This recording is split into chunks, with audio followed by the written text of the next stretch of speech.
interfaith ICCIRR, which really is on the front line with immigrants who are targeted for deportation. We're training people at schools so that they know they don't have to open the door unless they have a judge's order.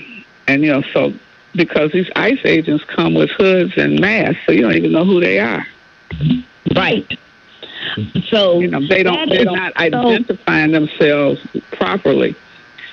It's really, really frightening to most people. And we do know, Barbara and Daryl, they're not just coming for immigrants. And people need to stop thinking, they're just going to go for those migrants. No, they are going to terrorize ordinary people who've been here before.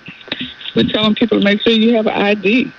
It's like in South Africa, remember they show ID. So we're telling people you can't just walk around, especially young people. They don't carry identification. Going to need to do that. And we also tell them, the typical thing, you have a right to remain silent, exercise your right to do that. Well, I think that it's so important for us, and the reason why we're doing this show and we're featuring all these different states and cities is that we want people around the country to realize he's threatening New Orleans right now. He's threatening Portland. He's threatening San Francisco.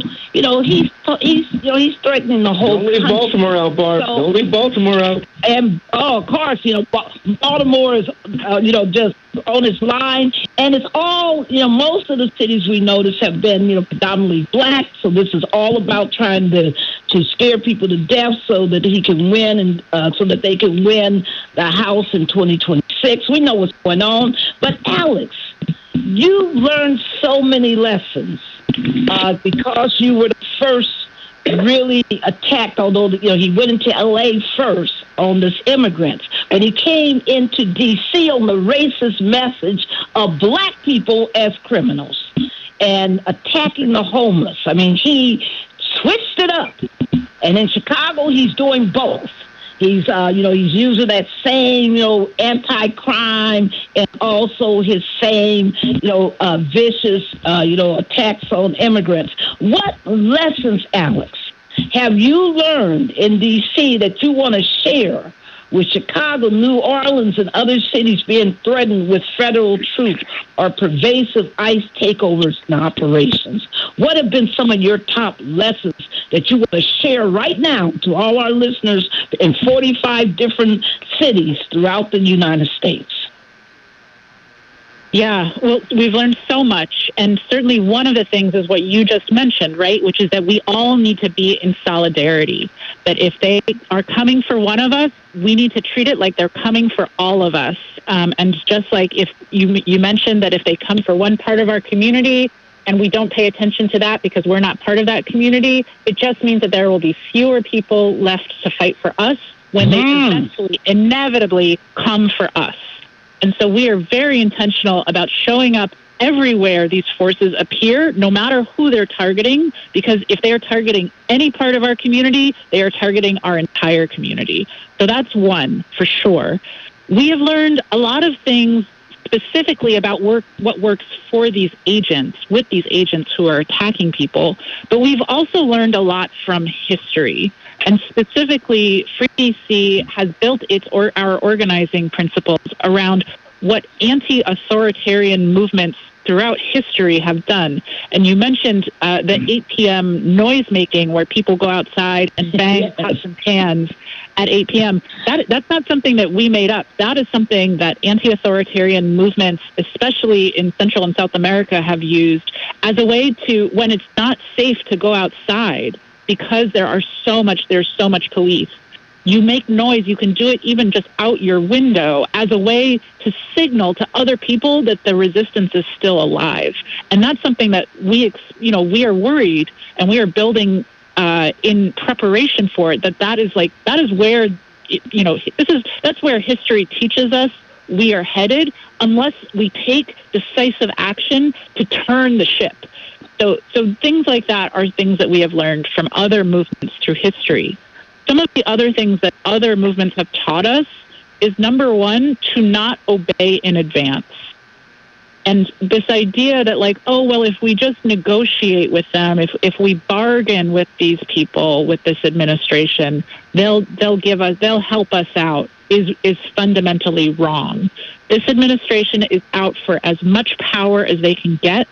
They are willing to hurt anyone in their way to get it, and to negotiate with them or to bargain with them is fundamentally something that we reject.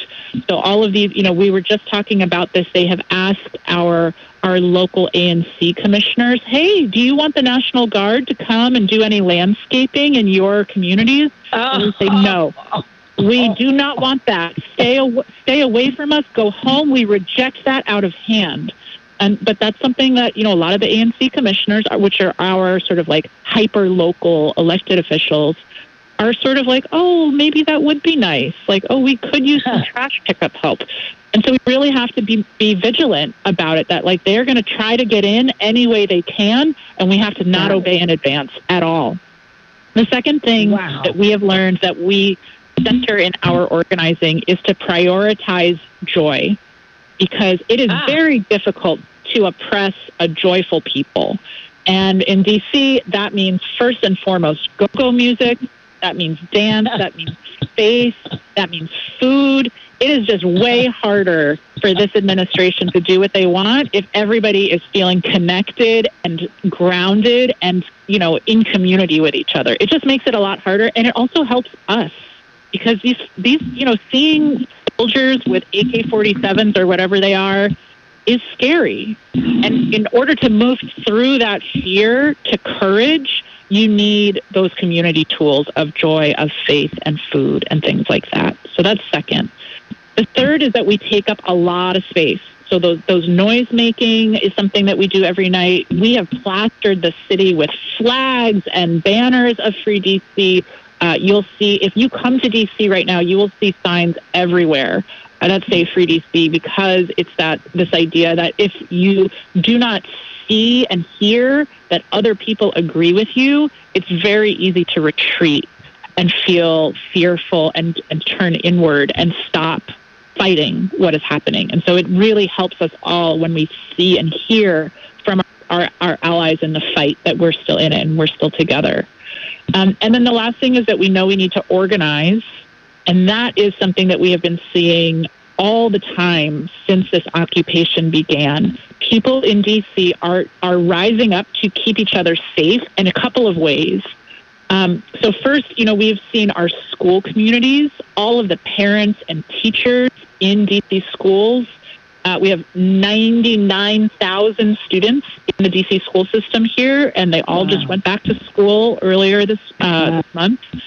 And a lot of our students here are Latinx and Black. We have huge populations of both of those groups, and we know that they are at risk and their families are being targeted. And so school communities have put together plans, mostly within the school community, for helping kids get to school safely, helping make sure that, there are parents and supportive adults who are part of the school community outside every morning, because we in DC have noticed a pattern that ICE is sweeping people early in the morning on their way to work, like 6, 7 a.m. Oh, really? They're out when the streets are very quiet, right? There's not many people out at 6 in the morning, but a lot of our very hardworking frontline workers are going to work. And that's when we know ICE has been out targeting people and really just detaining people, clearly profiling. So we've also started doing, DC residents have started doing what we call like community walks, where it's just people walking through their neighborhood, getting eyes on the street, understanding, looking to see if there are agents who are jumping out. And because there are now so many people doing this, the agents have changed their tactics. It used to be that they were walking through our neighborhoods, just going for a lovely walk to detain people. And they've encountered so much resistance and heckling and yelling that, we don't want you here, go home, that they have now changed their strategy. And instead of doing walking through our neighborhoods, they're now doing jump outs, where they pull up, jump out of the car, and they just see someone who they want to target. And so, right, exactly. And so we know that it works. We know that this is working because it's hard to hear people yelling at you saying, we don't want you here, go away, over and over again before you sort of start to internalize it, which is, it's working for sure. And then the other thing that we are really, sorry, go ahead. No, go ahead, Alex. The other thing that has been a huge priority also, and this is something you will hear from safety advocates all over the country, I'm sure, is that we encourage everyone to film the police. That when we see interactions of law enforcement, no matter what agency it is, stopping someone and, having an interaction with them, we encourage everyone to film the interaction on your phone.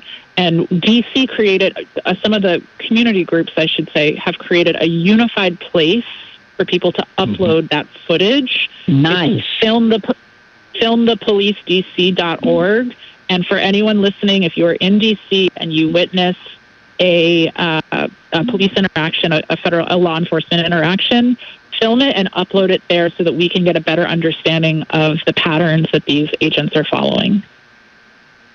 And Alex, one of the things that has just happened yesterday, as a matter of fact, and it really does, lift up the importance of citizen involvement across the country with regards to what's going on. And that is this: the U.S. Supreme Court yesterday in Los Angeles, there was a judge that had put in place a restraining order that stopped the ICE agents and other agents from simply stopping people based on their profile, how they look, whether or not they spoke Spanish or some other language, the type of employment that they had, or where they were located, if they were waiting to be picked up to be taken out to do landscaping or construction work or something along that line, or based on their race, right? The judge in Los Angeles had said, no, you can't do that. That's completely profiling. You can't do it. Well, the U.S. Supreme Court yesterday said what? No, we're going to lift this restraining order because it's fine. These are the factors that they should consider. This is fine. If you see someone that looks like they're of Hispanic heritage, it's fine to stop them and go through their stuff and check them out to see if they're here properly. If you see someone that's Asian, if you see someone that looks Haitian, if you see someone that looks Dominican, it's fine to stop them and ask for their information to see if they're here legally. If you hear them speaking a foreign language, it's fine to stop them. So, Alex, and everyone else on the board, when I listen to what this Supreme Court has done, it seems to me that we cannot rely on the guardrails of the court system to protect what Reverend Wilson is one of the Fourth Amendment rights, right? One of our basic rights. Barb, where am I off on this? Well, I don't think you're off, but I just think people need to understand that the courts, the Supreme Court can be wrong. It was wrong with Plessy. It was wrong with Dred Scott. It's been wrong all over the place with bad decisions. It's been too acquiescent to this administration, too compliant. We understand that, but that's why it was so important, Alex, that you ran through how the people, because ultimately it's what we do as the people that counts.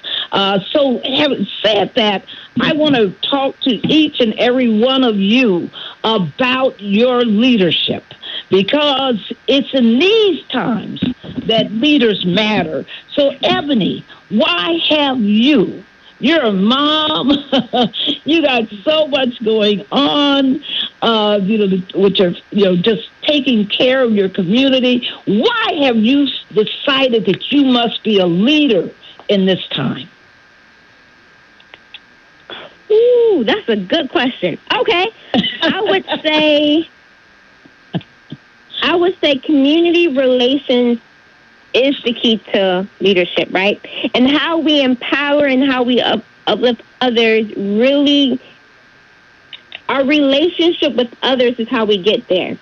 So Alex brought up history when she just gave her information about her opinions, and her words reminded me of the era of mass surveillance, right? And I think with our leadership, we just need to take charge. Once again, take charge, because we need to stop the cycle of mass surveillance, because after that, we're going to have mass incarceration and mass deportation. Right. And this